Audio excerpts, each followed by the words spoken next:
Boum! Une explosion d'ondes supersoniques, de chaleur interplanétaire, de poussière, de fumée. L'atmosphère terrestre a été envahie par un rocher cosmique de la taille de l'Everest. Il y a quelques secondes, ce rocher pesant des trillions de tonnes fonçait vers la Terre. Il pourrait voler de New York à l'Alaska plus vite que tu ne peux faire cuire une omelette. Le nom de ce monstre? L'incident de Chicxulub. Un nom à la hauteur de l'événement, n'est-ce pas? Il y a 66 millions d'années, il s'est écrasé sur la Terre. À l'époque, les dinosaures régnaient sur la planète. Mais plus pour très longtemps. Cette collision épique a eu lieu sur le territoire de l'actuel Mexique, dans la péninsule du Yucatan, tout près de Cancun, où les dinosaures passaient leurs vacances. Ou pas. Toujours est-il que l'énorme roche spatiale a frappé l'océan. Mais même l'énorme volume d'eau n'a pas pu empêcher l'inévitable. La collision a provoqué la libération d'une énorme quantité d'énergie. L'horreur à l'échelle planétaire avait commencé. Imagine un mini-soleil embrassant la surface de la Terre, avec des tsunamis de la hauteur de la Statue de la Liberté jaillissant de l'épicentre de l'impact. Pas génial. L'explosion a soufflé à travers la surface de la Terre. Elle était aussi chaude qu'un four et a tout brûlé sur son passage. L'impact a provoqué un tremblement de terre colossal et une activité volcanique intense. Un tas de volcans ont simultanément libéré de la lave chaude et des cendres dans les cieux préhistoriques. Des millions de tonnes de cendres et de suie ont empoisonné l'air. Cela a formé un énorme nuage dans l'atmosphère qui a bloqué les rayons du soleil pendant plusieurs années. L'hiver le plus long avait commencé, seulement ce n'était pas de la neige qui tombait du ciel, mais de la pluie faite d'acide sulfurique. Oui, l'incident de Chicxulub pourrait bien être la chose la plus importante qui soit arrivée dans l'histoire de notre planète. Plus importante que YouTube.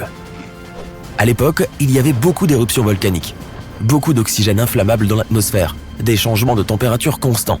C'était le moment idéal, ou le pire, pour que tout cela se produise. Mais comment pouvons-nous être si sûrs de tout cela? L'astéroïde a creusé un cratère absolument énorme sur la surface de la planète. Aujourd'hui, cette cicatrice est cachée sous le golfe du Mexique. Les scientifiques ont trouvé beaucoup d'endroits sur Terre avec des niveaux anormalement élevés d'iridium. Ce métal est très rare sur Terre, mais il se trouve dans beaucoup d'astéroïdes que les scientifiques ont examinés. Ils ont étudié quelques roches vieilles de 66 millions d'années. Dans les couches de roches, ils ont trouvé de la poussière, la même qui provient des astéroïdes. Cela n'aurait pu se produire qu'avec un énorme astéroïde s'écrasant sur la Terre. La catastrophe a entraîné l'extinction non seulement des dinosaures, mais aussi de l'astéroïde lui-même. Il faisait si chaud au point d'impact qu'une partie de l'astéroïde a tout simplement disparu. Une grande quantité de vapeur d'eau et de dioxyde de carbone a été projetée dans l'atmosphère. Mais le plus gros problème? Le soufre. Il a été soulevé par l'impact de l'astéroïde et s'est envolé dans les airs. Ces minuscules particules de soufre ont bloqué une grande partie des rayons du soleil. Sans le soleil, beaucoup de plantes ont disparu et le climat a fini par se refroidir. L'immense chaleur a transformé les pierres en verre. Les scientifiques appellent ces choses des tectites. L'énergie de l'impact les a projetées dans les cieux. Après un court vol, les tectites sont retombées sur Terre. Et ce n'était pas beau à voir. La pluie est tombée aussi. Seulement au lieu de gouttes d'eau, tu aurais vu des boules de feu vitreuses et chaudes. Elles ont bombardé la surface de la planète pendant des jours. Les tectites ont mis le feu à tout. Les scientifiques en ont trouvé des preuves dans le monde entier, pas seulement près de la zone de la collision. Mais beaucoup de choses de cette époque sont encore un mystère. Certains scientifiques pensent que Chicxulub n'était même pas un astéroïde, mais peut-être une comète. Les astéroïdes sont principalement faits de pierre et de métal. Le plus souvent, ils ressemblent à une pomme de terre. Une comète contient de la pierre, du métal et de la glace. Les comètes ressemblent à des flocons de neige cosmiques sales avec de l'ammoniac, du méthane et du dioxyde de carbone. Les comètes proviennent parfois du nuage de Oort. C'est un énorme nuage de glace et de débris qui orbite autour de notre système solaire. De temps en temps, les comètes se libèrent de l'amas et se dirigent vers notre Soleil. Selon les scientifiques, cette comète particulière est passée juste à côté de Jupiter. La gravité de la géante gazeuse a encore accéléré la comète. Elle a volé vers le Soleil, en prenant de plus en plus de vitesse. La couche de glace extérieure de la comète a commencé à s'évaporer et elle a probablement dégagé beaucoup de poussière et de gaz, ce qui a donné l'impression qu'elle avait une queue. La gravité du Soleil a fini par faire éclater la comète en morceaux. L'un des fragments a volé dans l'espace et s'est écrasé sur la Terre, il y a 66 millions d'années. Alors, astéroïde ou comète? La vérité est que nous ne le saurons jamais. Ce que nous savons, c'est que la Terre a eu la malchance de se trouver sur sa trajectoire et qu'elle n'a plus jamais été la même. La catastrophe a stoppé le développement de 75% de la vie sur Terre. Toutefois, certains grands animaux marins comme les crocodiles, les tortues et les poissons ont survécu à l'impact. De tous les animaux terrestres, les seuls à avoir survécu sont ceux qui étaient en moyenne plus petits que le raton laveur moderne. Cela inclut tout de même un tas d'espèces particulières de dinosaures, à savoir les ancêtres des oiseaux. Les chercheurs pensent qu'ils ont survécu pour 2 raisons. Après l'énorme impact, il a fallu beaucoup de temps pour que les plantes recommencent à pousser. Et beaucoup d'animaux n'ont pas survécu. La plupart des animaux restants n'avaient pas assez de nourriture. Mais ces dinosaures avaient un bec. Grâce à lui, ils pouvaient fendre les noix et extraire les graines du sol. C'est pourquoi ils ont pu survivre. La deuxième raison est que ces chanceux avaient un plus gros cerveau. Certains experts pensent qu'ils ont pu coopérer les uns avec les autres et s'adapter rapidement aux nouvelles conditions. D'autres formes de vie ont également survécu. Les champignons et les moisissures ont survécu sous terre et sous l'eau. Petit à petit, l'obscurité s'est dissipée et les fougères ont commencé à envahir le paysage sans vie. Après quelques milliers d'années, les forêts ont commencé à réapparaître.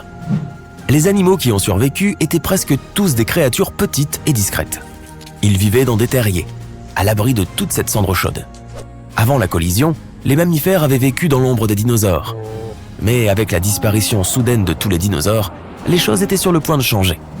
Les mammifères ont pu prendre le pouvoir. Ils ont commencé à dominer la vie, du moins sur Terre. Mais revenons au moment où tout a changé. Il s'avère que ce n'est pas la taille de l'astéroïde qui l'a rendu si puissant, mais plutôt l'angle sous lequel il a frappé la Terre. Si l'angle d'impact avait été différent, les dinosaures auraient peut-être même survécu à la catastrophe. Alors, à quoi cela aurait-il ressemblé? Voyageons en arrière, très loin en arrière. Oh non, un astéroïde géant se dirige vers la Terre. Ah, attends, ça n'a pas l'air si grave. Il a raté son coup. Ouf. Il y a beaucoup de tremblements de terre, de tsunamis et d'éruptions volcaniques chaque jour. Mais les dinosaures ne s'en soucient pas tant que ça. Avançons de quelques millions d'années, et la plupart de ces anciens lézards ont changé d'apparence et sont maintenant méconnaissables. À cause de plusieurs périodes glaciaires, de nombreux dinosaures sont maintenant totalement recouverts de plumes pour se protéger du froid. Les mammifères existent, mais ils sont peu nombreux. Tu vois beaucoup de chauves-souris dans les grottes. Il y a des tonnes de rongeurs de la taille d'un rat dans les forêts. Pendant la journée, ils se cachent dans les sous-bois ou les terriers. La nuit, ils sortent à la recherche de nourriture. Il n'y a pas de chevaux, pas d'éléphants, ni d'autres grands mammifères. Pourquoi devenir grand et appétissant alors qu'il y a tant de reptiles dangereux avec d'énormes crocs aux alentours? Il n'y a pas de baleines dans la mer. On ne voit nulle part de perroquets, de faucons et de pigeons. Mais les ptérodactyles 2.0 passent constamment devant toi en sifflant. Certains ont la taille d'un hélicoptère, tandis que d'autres ne sont pas plus grands qu'un cygne. Il y a beaucoup de primates, mais ils ne sont pas pressés de descendre de leurs arbres et de marcher sur 2 jambes. Pas d'aventure dans la savane, pas d'évolution vers l'Homo sapiens. Dans cette réalité alternative, les espaces ouverts sont très dangereux. Mais les forêts et les arbres le sont aussi. Aucun endroit n'est vraiment sans danger. Pour déguster de délicieux primates, de nombreux petits dinosaures ont appris à grimper aux arbres. Cela se passait déjà à l'époque du Crétacé, juste avant que cet énorme astéroïde ne manque la Terre. Ouf, cela aurait été une collision épique. Les dinosaures sont devenus plus sages depuis cette collision évitée de justesse. Certains sont même aussi intelligents qu'un poulet moderne. Un gros cerveau consomme beaucoup d'énergie, et ce n'est pas toujours une bonne stratégie de survie. Il est plus sûr de limiter la taille du cerveau et de continuer à fabriquer des dents plus grandes et plus pointues. Théoriquement, les humains pourraient survivre à un astéroïde capable de détruire des planètes entières. Toutefois, ce ne serait pas une mince affaire. Remontons 66 millions d'années en arrière, à la fin de la période Crétacée. La Terre d'avant les humains, où prospéraient les dinosaures. La flore et la faune étaient riches et diversifiées. Vous auriez pu observer un T-Rex pourchassant un Tricératops, ou l'immense Alamosaurus, l'un des plus grands animaux ayant jamais foulé notre planète, dominant le paysage. Oui, il doit bien son nom à la région de Fort Alamo, et égare à l'ankylosaure, un véritable tank sur pattes qui balançait sa queue comme un boulet destructeur contre toute menace. Alors que vous vous apprêtez à profiter d'une soirée tranquille sous les étoiles, une nouvelle lumière étincelante apparaît dans le ciel de l'hémisphère nord. Au début, cette nouvelle étoile dans le ciel ne se distingue pas particulièrement, elle scintille simplement comme les autres. Mais laissez passer quelques heures et vous remarquerez qu'elle devient plus lumineuse. Vérifiez de nouveau la nuit suivante, et boum, c'est l'objet le plus brillant dans le ciel, éclipsant les planètes et même la Lune. Et finalement, elle surpasse de manière terrifiante le Soleil. Cette étoile était le fameux astéroïde qui a laissé derrière lui l'immense cratère de Chicxulub, dans la péninsule mexicaine du Yucatan. L'astéroïde pénètre dans l'atmosphère terrestre à une vitesse vertigineuse de 20 km par seconde. Il traverse les 100 km de l'atmosphère en à peine 3 secondes. Il s'abat si rapidement que même l'air ne peut pas s'écarter. Il se trouve compressé et se réchauffe de milliers de degrés en un clin d'œil. Avant même que l'astéroïde ne touche le sol, cet air surchauffé a déjà vaporisé une grande partie de la mer où il s'apprête à frapper, près de la péninsule du Yucatan. Puis, dans une immense explosion, l'astéroïde s'écrase sur l'Amérique centrale avec un fracas assourdissant. Il ne se contente pas de heurter le sol, il liquéfie la terre et la roche. L'astéroïde creuse un trou si profond et si large qu'il atteint presque les couches internes de la Terre et projette des débris à plus de 30 km de hauteur. À l'instant précis de l'impact, l'astéroïde convertit également sa vitesse et sa masse colossale en chaleur en une fraction de seconde. Il libère tant d'énergie que les molécules se mettent à bouger plus rapidement qu'à la surface du Soleil. Cette énergie prodigieuse a créé une immense boule de plasma, un gaz ultra chaud et électriquement chargé, composé de fragments de roches vaporisés. Le tout a été projeté à des vitesses phénoménales. L'onde de choc de l'impact et la chaleur ont instantanément pulvérisé les alentours du site, déclenchant des tremblements de terre dans le monde entier. Et il n'y a pas que ces roches dont il faut se soucier. En traversant le ciel, elles frottent contre l'air, chauffant au point de provoquer des incendies planétaires. La chaleur qu'elles dégagent pourrait être comparée à celle d'un four réglé à sa température maximale. Cette pluie de feu entraîne la combustion de la plupart des arbres de la planète. Le monde entier s'embrase. Très vite, cela change tout. En un instant, les dinosaures sont anéantis, laissant place au règne des mammifères. Et pas seulement les dinosaures, 75% des espèces, et notamment des grandes créatures disparaissent, ne laissant derrière elles que quelques petits oiseaux et rongeurs. Alors, comment pourriez-vous, en tant qu'humain, survivre à un tel événement ? Certains animaux ont survécu à cette époque. Pour y parvenir, nous devons apprendre de leur résilience.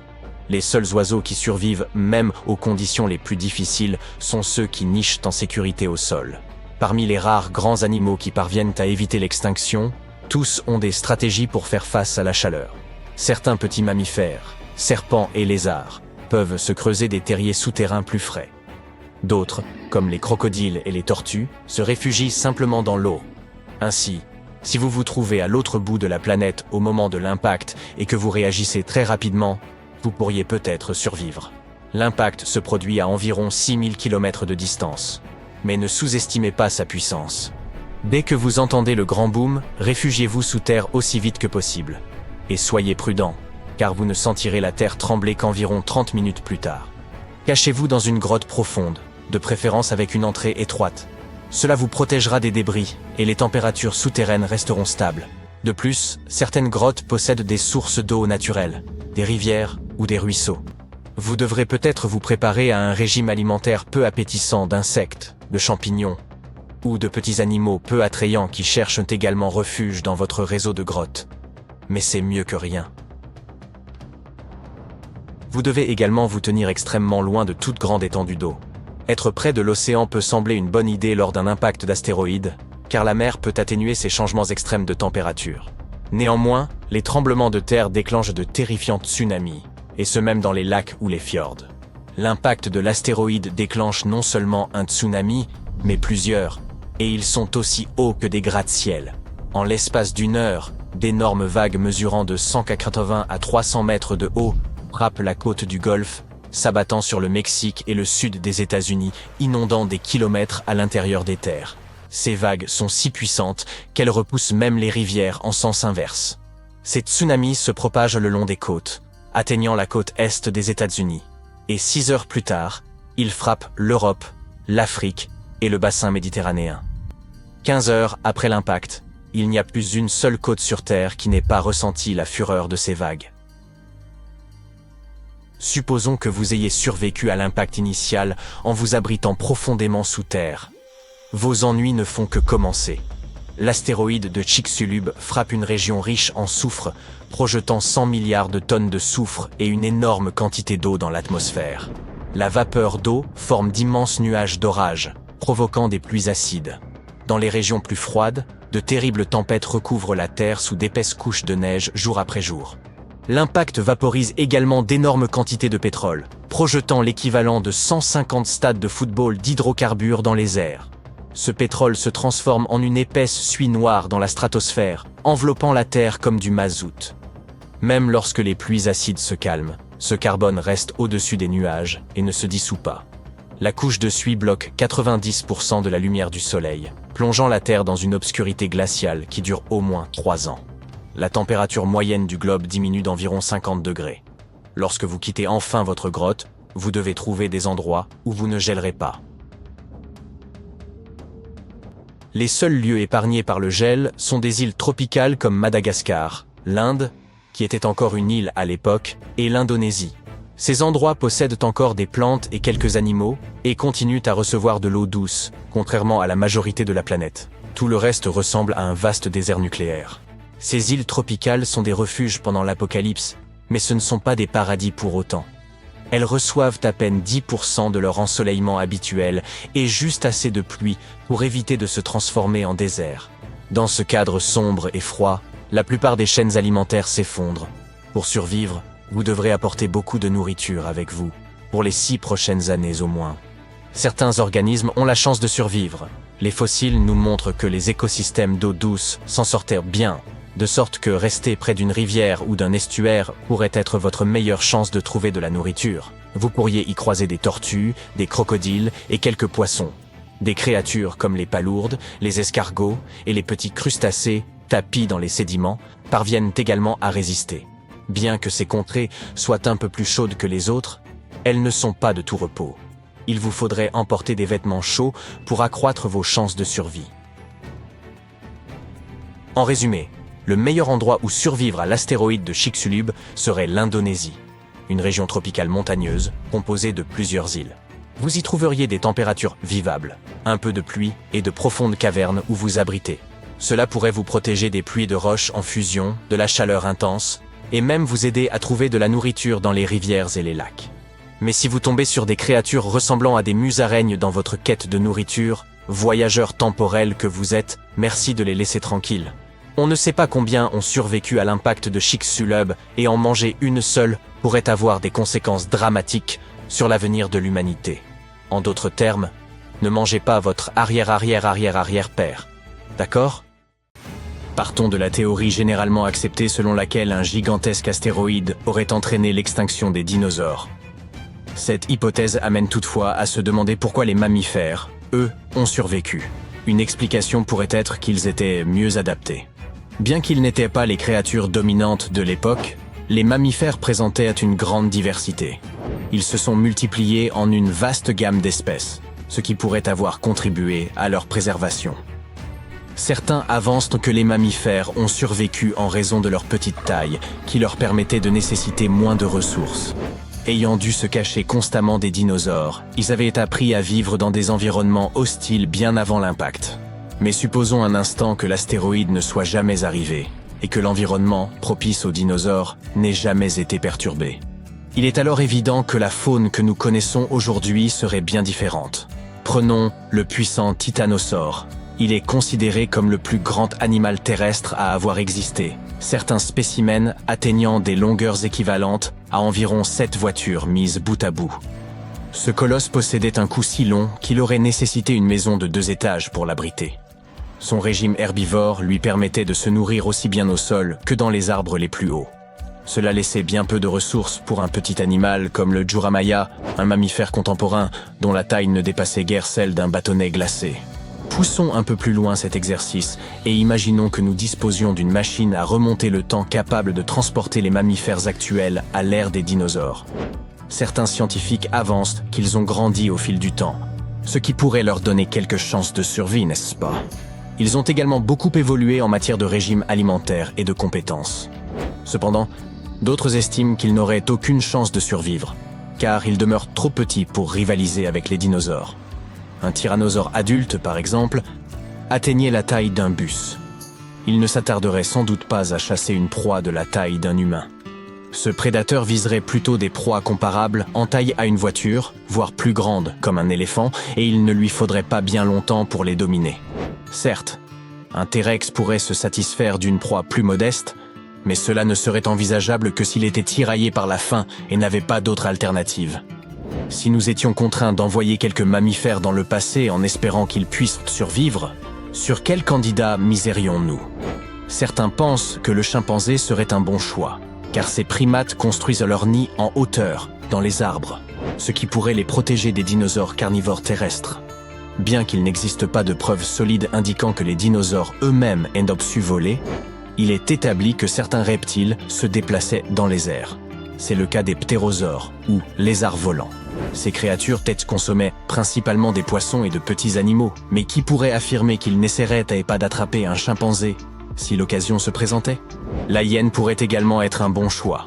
Aujourd'hui, la hyène tachetée est le grand carnivore le plus répandu d'Afrique, et elle fait preuve d'une grande adaptabilité. Elle peut chasser une grande variété de proies, seule ou en groupe, et est capable de digérer la majeure partie de ses victimes, y compris la peau et les os. Ces animaux ne sont pas exigeants en matière de nourriture, et n'hésitent pas à consommer des parties que d'autres éviteraient volontiers. Ils peuvent même manger des fruits en cas de besoin. Dans l'ensemble, les hyènes sont des animaux aussi robustes que coriaces. Certaines études montrant qu'elles sont rarement sujettes aux problèmes de santé. Toutefois, comme tout être vivant, les hyènes ont leurs propres faiblesses.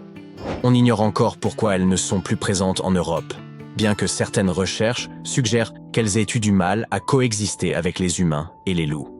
En outre, elles ne sont pas particulièrement adaptées au milieu forestier. Les orques auraient pu, elles aussi, coexister avec les dinosaures. Ces créatures n'ont aucun prédateur naturel, ce qui leur vaut d'être comparées aux loups des mers, car elles chassent en groupe, de la même manière que les loups traquent leurs proies. Bien que les orques soient apparentés aux dauphins, on peut difficilement les qualifier de sympathiques. Il est avéré qu'elles ont déjà coulé des navires, intentionnellement. Ce sont des animaux d'une intelligence remarquable, qui évoluent en groupe de façon organisée. Elles ont aussi tendance à capturer davantage de proies que nécessaire à leur survie. Cela pourrait s'expliquer par un besoin d'entraînement. D'autres théories avancent que leur intelligence leur permettrait de chercher de la nourriture par anticipation, même lorsqu'elles n'ont pas faim. Il se pourrait aussi qu'elles soient exigeantes et cherchent toujours les proies les plus nutritives lorsque l'envie de manger se fait sentir. Toutefois, la température globale de l'époque des dinosaures pourrait les empêcher de survivre. Durant l'ère mésozoïque, la Terre était nettement plus chaude, avec plusieurs degrés de plus qu'aujourd'hui. Bien que les orques préfèrent vivre dans des eaux froides, on les retrouve néanmoins dans tous les océans et dans la plupart des mers. Les autruches, quant à elles, semblent un choix évident. Il suffit de les observer. Elles ressemblent pratiquement à des dinosaures. Elles ont même un lointain cousin du Crétacé, le Strutiomimus, dont le nom signifie « semblable à une autruche », en raison de ses pattes puissantes et rapides, de son agilité et de ses plumes. Toutefois, elles risqueraient de ne pas pouvoir se défendre contre des dinosaures plus grands. La végétation de l'époque mésozoïque, dominée par les conifères, aurait également été bien différente. Or, les autruches, connues pour leur sélectivité alimentaire, auraient probablement eu des difficultés à trouver leur nourriture à cette époque. Il y aurait de nombreuses raisons d'envoyer des félins dans cette machine à remonter le temps. Ainsi, durant le Jurassique, ils auraient eu accès à de nombreuses proies se déplaçant lentement, ainsi qu'à d'innombrables cachettes dans la végétation dense. Les félins, avec leur discrétion, leur vue affûtée et leur habileté à grimper, auraient pu exploiter ces avantages. Certains possèdent d'ailleurs une force impressionnante pour leur taille, qui en fait des combattants redoutables. Les lions, par leur rapidité et leur capacité à chasser en groupe, seraient de bons candidats. En travaillant de concert, ils pourraient probablement s'attaquer à des dinosaures de taille modeste, comme l'Europasaurus. Quant aux léopards, leur talent pour grimper aux arbres leur permettrait de capturer leur proie et de se mettre à l'abri en hauteur, loin des prédateurs plus imposants. Cependant, leur principal obstacle serait, encore une fois, la température. À cette époque, la chaleur était considérablement plus intense, et les grands mammifères d'aujourd'hui ne sont pas faits pour résister à de telles conditions. Bien que les lions règnent actuellement sur la savane, ce climat extrême serait même trop pour eux. Enfin, s'ils tentaient de chasser un herbivore à queue épineuse, comme le Tuojiangosaurus ou le stégosaure, ils pourraient bien être surpris. Un seul coup de queue de ces créatures, dotées d'une puissance redoutable, pourrait leur infliger des blessures fatales. Sans oublier les éventuelles confrontations avec des raptors ou avec l'effrayant Saurophaganax. L'animal qui aurait sans doute le plus de chances de cohabiter avec les dinosaures est l'ornithorynque. Ce curieux mammifère australien, l'un des rares à pondre des œufs, est un amateur d'eau douce et s'apparente presque à une relique vivante. Les scientifiques ont réussi à retracer ses origines jusqu'à environ 120 millions d'années. Pour se nourrir, l'ornithorynque utilise son bec sensible pour attraper des crevettes et des vers sous l'eau. Lorsqu'il plonge, des replis de peau couvrent ses yeux et ses oreilles, le rendant temporairement aveugle et sourd. Mais il continue de se servir de son bec comme d'un radar sophistiqué. Un ornithorynque adulte peut engloutir jusqu'à la moitié de son poids en une seule nuit. Les chercheurs savent depuis longtemps qu'il partage divers traits avec les reptiles, notamment ses omoplates et son mode de reproduction ovipare. D'autres créatures qui coexistaient avec les dinosaures ont survécu jusqu'à nos jours, mais sans inclure les mammifères. Les serpents, les cafards et les abeilles datent tous de cette époque préhistorique. Certaines espèces de requins sont même considérées comme plus anciennes que les dinosaures. Et si nous considérons l'ensemble de l'histoire de notre planète, nous verrons qu'elles ont survécu à 4 des 5 extinctions de masse. Quant aux limules, elles sont surnommées fossiles vivants en raison de leur évolution extrêmement lente. Ce n'est pas par manque de ressources, mais parce qu'elles ont trouvé leur forme idéale très tôt, et n'ont donc pas eu besoin de s'adapter davantage. Elles disposent d'un système immunitaire rudimentaire, mais qui semble remarquablement efficace. Pas surprenant qu'elles soient restées pratiquement inchangées depuis plus de 400 millions d'années. Êtes-vous certain qu'un astéroïde soit vraiment responsable de l'extinction des dinosaures ? Le mystère entourant la disparition de ces créatures terrifiantes suscite de nombreux débats, tant dans le domaine scientifique que sur grand écran. Mais que s'est-il vraiment passé ? Comment les scientifiques ont-ils élucidé cette énigme ? Et pourquoi est-ce si important ? Explorons cette question ensemble. Remontons en Angleterre en 1842, lorsqu'un savant du nom de Sir Richard Owen se consacrait à l'étude de fossiles de reptiles gigantesques. Il remarqua que 3 de ces créatures, le mégalosaure, l'iguanodon et le Hylaeosaurus, présentaient des caractéristiques communes. Saisi par une intuition brillante, il décida de les regrouper sous un nouveau terme, Dinosauria, signifiant « terrible lézard » en grec. Les scientifiques de l'époque se contentèrent de classer les dinosaures en fonction de leur apparence. Puis, Charles Darwin arriva avec une théorie révolutionnaire. Les espèces évoluent au fil du temps. Cette idée bouleversa les conceptions préexistantes et obligea les chercheurs à repenser la classification des dinosaures. Ils introduisirent une nouvelle méthode appelée classification phylogénétique. Imaginez un immense arbre généalogique englobant toutes les créatures ayant jamais existé. En haut de cet arbre, nous trouvons le mégalosaure et l'iguanodon, et nous affirmons que tous les descendants de ces dinosaures partagent un ancêtre commun. C'est un peu comme retracer son propre arbre généalogique jusqu'à l'ancêtre originel des dinosaures. Tout cela semblait être un excellent plan jusqu'à ce que les choses se compliquent. En étudiant les dinosaures, nous avons découvert des espèces avec des plumes et des becs, et d'autres sans. C'est ainsi que nous avons réalisé que les oiseaux étaient cousins de certains dinosaures, voire peut-être même leurs descendants directs. Après avoir compris cela, les scientifiques ont dû réexaminer l'arbre généalogique des oiseaux et redéfinir la notion même de dinosaure. Finalement, ils en ont conclu que les oiseaux étaient, en quelque sorte, des dinosaures, mais pas tout à fait. Déroutant, n'est-ce pas ? Quoi qu'il en soit, nous avons désormais 2 groupes distincts. Le premier est constitué des oiseaux. Le second regroupe les dinosaures non aviens, qui sont aujourd'hui éteints. Par conséquent, au lieu de nous demander qu'est-ce qui a causé l'extinction des dinosaures, nous devrions plutôt nous interroger sur ce qui a provoqué l'extinction des dinosaures non aviens. La réponse semble évidente. On pense souvent qu'un gigantesque astéroïde est à l'origine de l'extinction des dinosaures, et c'est probablement la première idée qui vous vient à l'esprit. Même Google et d'autres moteurs de recherche s'accordent sur ce point, comme des camarades de classe qui copient leurs devoirs les uns sur les autres. L'histoire nous enseigne qu'il y a environ 66 millions d'années, les dinosaures ont pratiquement tous disparu, à l'exception de ceux qui ont évolué en oiseaux. Bien sûr, la réalité est plus complexe.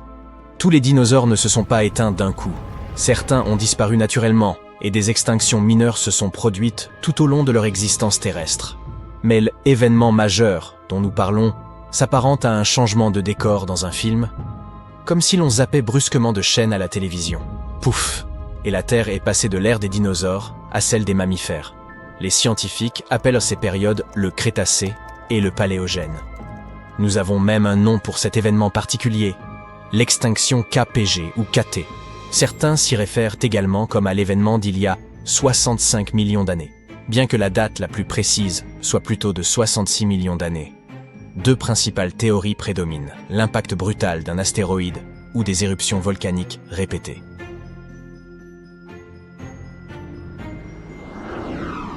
Parlons de l'hypothèse de l'astéroïde. Imaginez, il y a environ 66 millions d'années, un astéroïde colossal frappant la Terre. Cet objet avait un diamètre d'environ 10 km, soit un peu plus grand que le mont Everest. Fendant le ciel avec une vélocité stupéfiante, il se déplaçait à une centaine de fois la vitesse du son. Lors de son impact, il a libéré une immense quantité d'énergie. Ce cataclysme s'est produit dans ce qui est aujourd'hui le sud du Mexique, près du fameux cratère de Chicxulub, lié à l'extinction des dinosaures. Tout ce qui se trouvait à proximité de l'impact a été instantanément vaporisé.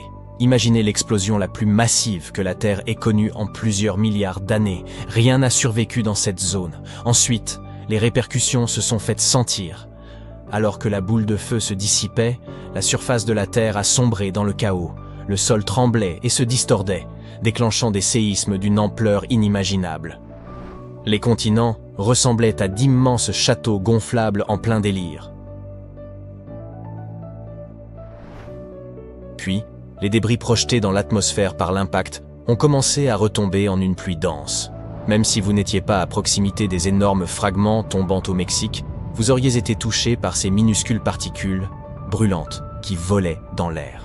L'atmosphère est devenue si chaude que des forêts entières ont spontanément pris feu dans le monde entier. Et ce n'est pas tout.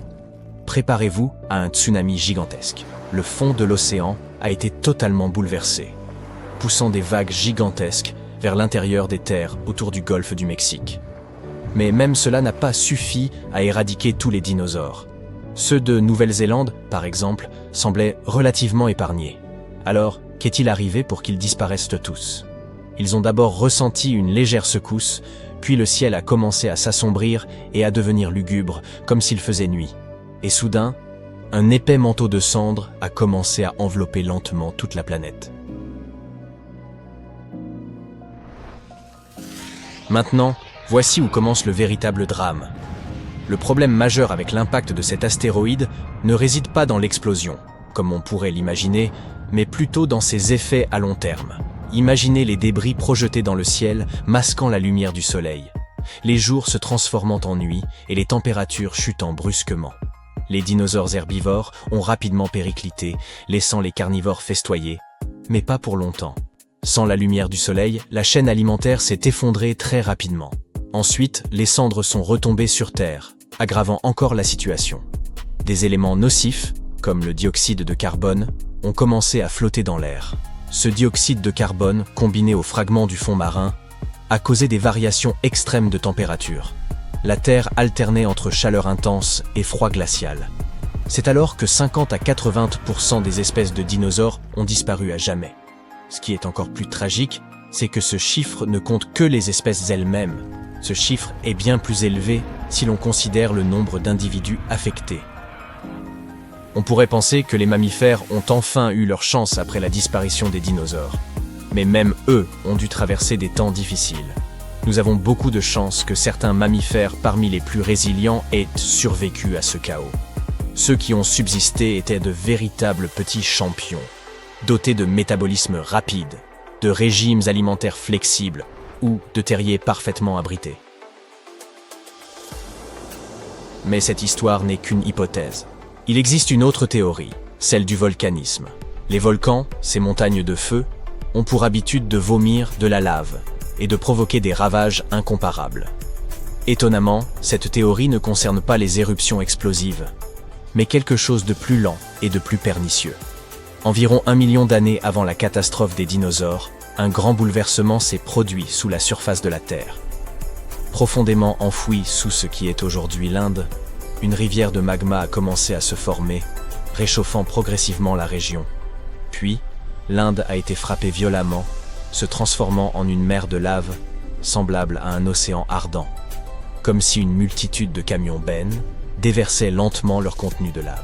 Ces résidus solidifiés sont connus sous le nom de trappe du Décane, une couche profonde de lave solidifiée couvrant une étendue de la taille de la France. Tout comme dans notre histoire d'astéroïdes, le véritable problème avec le volcanisme réside dans l'air. Pendant des centaines de milliers d'années, le dioxyde de soufre s'est répandu comme une ombre inarrêtable, assombrissant le ciel et provoquant des pluies acides. Les sources de nourriture se sont transformées en poison, et les océans sont devenus des bains d'acide. Ensuite, le dioxyde de carbone a pris le relais. C'était comme jouer avec le thermostat, bouleversant complètement le climat de la Terre. Cela a conduit à un véritable chaos. Les écosystèmes ont été perturbés, les chaînes alimentaires se sont rompues, et les espèces se sont éteintes les unes après les autres. Ces deux théories semblent assez crédibles. Les experts ont engagé de grands débats pour déterminer laquelle était correcte et expliquer pourquoi les dinosaures ont disparu. Alors, quelle est la vraie réponse? Malheureusement, nous ne le savons toujours pas. Certains scientifiques défendent une théorie, tandis que d'autres lui préfèrent la seconde, nous laissant au final tous perplexes. Mais ne soyez pas trop sévères envers les médias ou les scientifiques. Ils font de leur mieux pour élucider le mystère de la disparition des dinosaures, et peut-être qu'un jour, nous découvrirons enfin la vraie réponse. Alors, restez à l'écoute.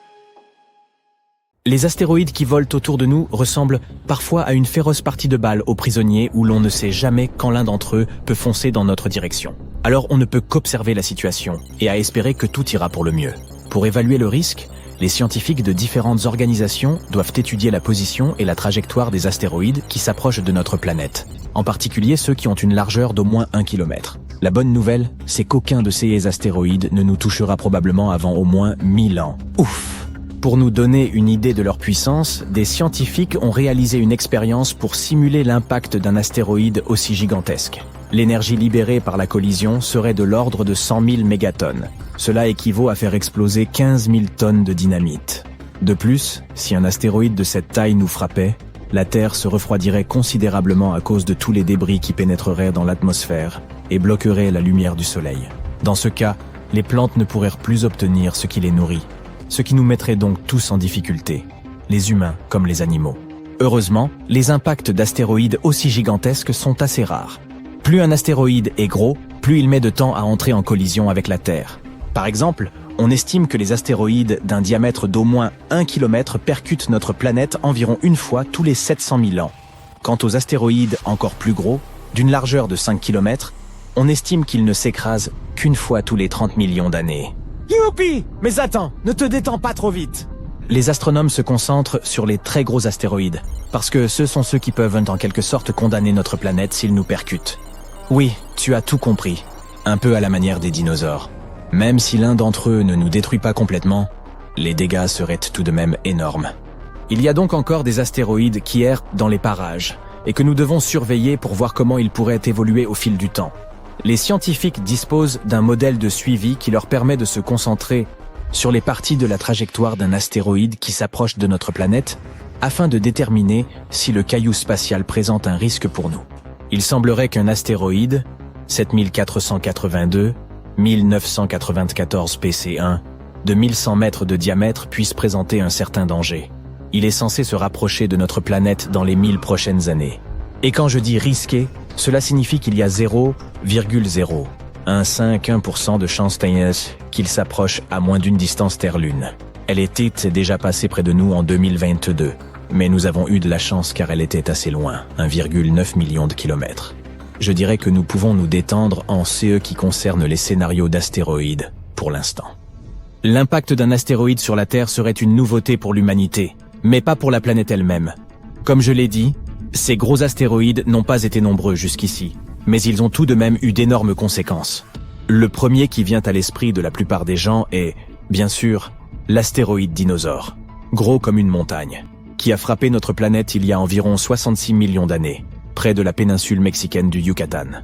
C'était chaotique. Des tempêtes de feu et des tsunamis se sont produits partout dans le monde. La poussière a bloqué le soleil et la roche vaporisée a libéré du soufre, ce qui a entraîné des pluies acides et l'acidification des océans. Mais il y a eu un autre phénomène encore plus important avant celui-ci. Il y a environ 2 milliards d'années, un gigantesque astéroïde s'est écrasé sur notre planète et a laissé un énorme cratère en Afrique du Sud. Celui que nous connaissons aujourd'hui sous le nom de cratère de Vredefort. Il semblerait que cet astéroïde ait été encore plus gros que ceux que nous pensions au départ, puisqu'il était 2 fois plus imposant que la roche spatiale qui a fait disparaître les dinosaures. Le cratère de Vredefort est confirmé comme étant le plus grand cratère visible sur Terre, avec un diamètre d'environ 159 km. Mais il était encore plus grand à l'époque où il s'est formé, peut-être même de 250 à 280 km de diamètre. Il est difficile de déterminer sa taille réelle, car le cratère s'érode depuis 2 milliards d'années. C'est un peu comme si l'on découpait des couches sur le bord d'un bol. Le diamètre se réduit à chaque fois. Lorsque l'astéroïde, large de 12 km, qui a anéanti les dinosaures, a frappé la Terre il y a environ 66 millions d'années, il a provoqué des destructions massives. Incendies de forêt, pluies acides, tsunamis et tellement de cendres et de poussière qu'il a modifié le climat de la Terre. Tout cela a entraîné l'extinction d'environ 75% de la vie sur notre planète. L'astéroïde qui a créé le cratère de Vredefort était non seulement plus gros, mais il s'est également déplacé à une vitesse plus élevée, ce qui signifie que les conséquences ont dû être encore plus graves. Mais cela s'est passé il y a vraiment longtemps, et les êtres vivants étaient différents à l'époque. Il s'agissait peut-être de simples bactéries qui n'ont même pas remarqué qu'il se passait quelque chose d'inhabituel. La Terre n'est pas la seule à être touchée. De nombreux impacts se sont également produits dans notre système solaire. Par exemple, dans notre voisinage immédiat, allons voir Mercure et son énorme cratère, le bassin Caloris. Il mesure environ 1500 km de diamètre, soit plus que l'État du Texas. Un anneau de montagnes imposantes entoure le cratère, ce qui le rend encore plus impressionnant. L'image mosaïque du bassin de Caloris présente différentes couleurs. Elles nous en disent plus sur la géologie du bassin. Les parties oranges représentent la lave qui a autrefois inondé le bassin. Ce coulées de lave ont recouvert la surface d'origine et lui ont donné cette teinte orangée si spécifique. Après que la lave a inondé le bassin de Mercure, des cratères plus petits se sont formés au-dessus de la surface de la lave. Ces cratères ont creusé le sol et découvert les matériaux cachés sous la lave. Certains de ces matériaux sont de couleur bleue. Ce matériau bleu pourrait être un indice de ce à quoi ressemblait le sol original du bassin avant que la lave ne le recouvre. Vénus, la planète la plus chaude de notre système solaire, possède une atmosphère épaisse qui s'accompagne d'un système de défense efficace contre les roches spatiales. Elle est si dense qu'elle brûle la plupart des météores avant même qu'ils n'atteignent sa surface. Par conséquent, les cratères visibles sur Vénus sont moins nombreux que sur les autres planètes rocheuses du système solaire. Mais Vénus présente encore quelques cicatrices qui peuvent nous renseigner sur les graves impacts qui s'y sont produits. L'une des plus grandes cicatrices que nous connaissons est le cratère Meade. Il est énorme, avec un diamètre d'environ 273 km. Le fond intérieur de ce cratère est relativement plat et plus brillant que les alentours. Il est possible que le cratère ait été rempli d'un mélange de roches fondues après l'impact, voire de lave provenant de l'activité volcanique de Vénus. Tu veux avoir une idée de ce à quoi pourrait ressembler la Terre sans sa couche protectrice appelée atmosphère? Il suffit de jeter un coup d'œil à la Lune, dont la surface est parsemée de cratères d'impact. Ce Tycho est l'un des cratères que l'on remarque facilement sur la Lune. Lorsque tu regardes la pleine Lune, tu peux le repérer comme un cercle distinct, avec des rayons lumineux qui irradient vers l'extérieur, légèrement décentré sur le côté inférieur gauche de la Lune. Ce cratère, d'une largeur de 85 km, possède un magnifique pic central surmonté d'un bloc rocheux intrigant. La taille de ce bloc est impressionnante. Il remplirait environ la moitié d'un pâté de maison sur Terre. Lorsque l'on parle de cratère, il ne faut surtout pas oublier Mars. L'atmosphère de la planète rouge est beaucoup plus fine que celle de la Terre. Lorsque les vaisseaux spatiaux s'approchent de Mars, ils comptent sur l'atmosphère de la planète pour les ralentir lorsqu'ils y pénètrent. Et en effet, l'atmosphère contribue à ralentir les vaisseaux spatiaux lors de l'atterrissage. Mais elle n'est pas encore assez épaisse pour protéger complètement Mars de toutes les roches spatiales qui arrivent en permanence. De juillet à septembre 2018, une tache sombre est apparue sur le pôle sud de Mars. Elle se compose de 2 motifs distincts. Selon une théorie, le plus grand motif de souffle, de couleur plus claire, peut être le résultat d'une onde de choc d'impact décapant la surface de glace. L'impact a généré des vents qui se sont étendus et ont érodé la glace. Le modèle d'explosion interne, de couleur plus foncée, est dû au fait que l'objet ayant subi l'impact a réussi à pénétrer dans la fine couche de glace. En heurtant la surface, il a projeté du sable foncé et des débris dans toutes les directions. Les astéroïdes ne sont pas aussi rares sur notre planète que nous ne le pensons. Environ 17 000 d'entre eux nous rendent visite chaque année. Tu en as même probablement vu au moins un dans ta vie. Par exemple, si tu as déjà vu une étoile filante. Elle laisse derrière elle des queues brillantes alors qu'elles traversent l'atmosphère terrestre. Bien sûr, elles ne sont belles que dans le ciel. Si elles atteignaient le sol, les conséquences seraient désastreuses. Heureusement pour nous, la plupart d'entre elles explosent entre 50 et 80 km au-dessus de la surface terrestre. Leur masse est trop faible pour qu'elles puissent supporter un tel voyage jusqu'au bout. La plupart d'entre elles demeurent donc inoffensives pour autant que nous soyons concernés. Mais il ne faut pas les sous-estimer. Commençons par les plus petits, les astéroïdes de moins d'1 mètre de diamètre. Ils ont à peu près la taille d'un enfant et ils sont trop petits pour causer de réels dégâts. Le plus souvent, ils explosent dans l'atmosphère sans même atteindre les couches inférieures. Mais dans le même temps, ils projettent à chaque fois des tonnes d'énergie en se désagrégeant. Les astéroïdes de 4 à 5 mètres de diamètre, c'est la taille d'une girafe ou d'un mammouth de l'ère glaciaire. Ces météorites de plus grande taille nous parviennent moins souvent, une fois tous les ans et demi environ. Comme les précédentes, elles ne constituent heureusement pas une menace sérieuse, mais elles projettent beaucoup plus d'énergie. Ceux de 9 mètres maintenant, soit la hauteur d'un immeuble de 3 ou 4 étages. Ils nous rendent visite une fois tous les 10 ans. Et là, ça commence à devenir sérieux. Ils projettent une onde qui pourrait détruire une ville entière. Je pense que tu comprends à quel point les conséquences seraient catastrophiques si un tel astéroïde touchait la Terre. 20 mètres à présent. Autrement dit, un immeuble avec de nombreux étages. Ils se plaisent à visiter la Terre une fois tous les 60 à 70 ans. Bonne nouvelle, ceux-ci explosent à 19 km au-dessus du sol. L'énergie qu'ils dégagent suffirait à raser une région entière s'ils touchaient le sol. Mauvaise nouvelle, un tel astéroïde nous a déjà rendu visite récemment, et les conséquences ont été sévères. Tout s'est passé dans une ville du nom de Tcheliabinsk. Le 15 février 2013, vers 9h20, heure locale, le gigantesque astéroïde a commencé à ralentir dans l'atmosphère terrestre, puis s'est brisé en petits morceaux à 23 km au-dessus du sol. Ces morceaux ont ensuite volé dans différentes directions. L'onde de choc a brisé toutes les vitres de la ville et endommagé de nombreux bâtiments, incluant habitations, commerces et écoles. Il a fallu du temps pour tout réparer et l'ampleur de cette destruction aura été considérable. On a ainsi déploré jusqu'à 1615 blessés, mais fort heureusement, aucune perte humaine. Tout du moins, sommes-nous en sécurité pour le moment. Le prochain astéroïde de ce type ne devrait nous atteindre que dans les années 2070-2080. Et personne n'est capable de prédire où il atterrira pour l'instant. Passons maintenant à un plus gros gibier. Un astéroïde de 90 mètres. C'est la hauteur de la Statue de la Liberté avec son piédestal. Un tel colosse ne se présente que tous les 4500 ans. Et voici le premier astéroïde de notre liste qui pourrait littéralement s'écraser sur Terre. Les dommages seraient évidemment considérables. Non seulement il serait capable de démolir une ville entière, mais il pourrait aussi incendier les zones voisines. Certaines personnes ont même été témoins de l'impact d'une telle météorite sur notre planète. La célèbre météorite de la Tunguska est la plus grande catastrophe due à un astéroïde à laquelle on n'ait jamais assisté. Tout s'est produit le 30 juin 1908 en Sibérie orientale. La météorite était éclatante, comme un second soleil, et les gens ont ressenti une vague de chaleur lorsqu'elle s'est approchée de la Terre. Elle a explosé près de la rivière. Heureusement, toute la région était entourée de taïgas et il n'y avait pas de grande ville à proximité. Mais malgré tout, la vague de chaleur a instantanément carbonisé de nombreux arbres. De graves incendies de forêt se sont déclarés. Le bruit de l'explosion a été entendu à des centaines de kilomètres à la ronde et toutes les fenêtres se sont brisées sur des dizaines de kilomètres alentour. L'orage magnétique qui a résulté de cette collision a duré 5 heures.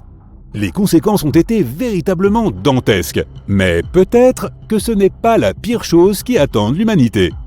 999,42 Apophis, 370 mètres de diamètre. C'est un peu plus grand que la Tour Eiffel.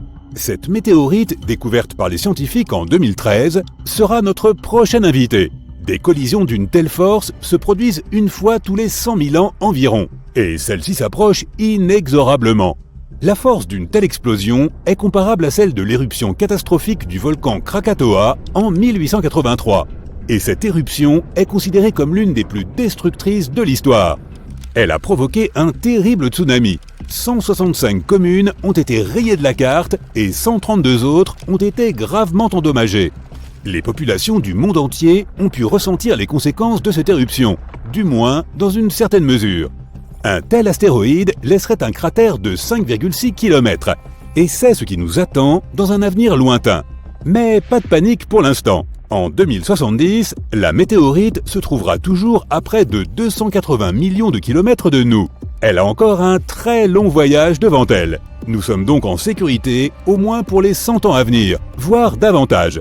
De plus, notre planète a déjà survécu à des cataclysmes encore plus graves. 1 km de diamètre, c'est plus haut que la plus haute tour du monde, le Burj Khalifa de Dubaï. De pareils impacts se produisent une fois tous les 500 000 ans, et nous ne savons pas exactement quand une telle collision a eu lieu pour la dernière fois. Notre planète est recouverte à 70% d'eau. Si ces météorites tombaient dans l'océan, il serait extrêmement difficile d'en retrouver les traces. Mais on peut en imaginer les conséquences. Une vague résultante aurait balayé un hémisphère tout entier. Le cratère aurait un diamètre d'environ 15 km. Ce serait un véritable désastre. Le dernier événement d'une telle ampleur s'est produit il y a 26 à 28 millions d'années. Il s'agit de l'éruption du supervolcan, la Garita, situé dans le sud-ouest du Colorado, aux États-Unis. Il s'agit de l'un des événements supervolcaniques les plus puissants de toute l'histoire. Au cours de cette monstrueuse éruption, une grande partie de l'état actuel du Colorado a été détruite. Les scientifiques ne savent toujours pas jusqu'où ces cendres se sont répandues. Mais il y a bien eu une météorite encore plus importante dans l'histoire de l'humanité. Les conséquences de cet impact ont été irréversibles pour toute une espèce animale. Je pense que tu sais de quoi je veux parler. La météorite de Chicxulub. La chose qui a fait disparaître les dinosaures de la surface de la Terre. Cela s'est produit il y a environ 66 millions d'années. De telles collisions se produisent en général tous les 500 millions d'années. Le diamètre de la météorite de Chicxulub était de 20 km.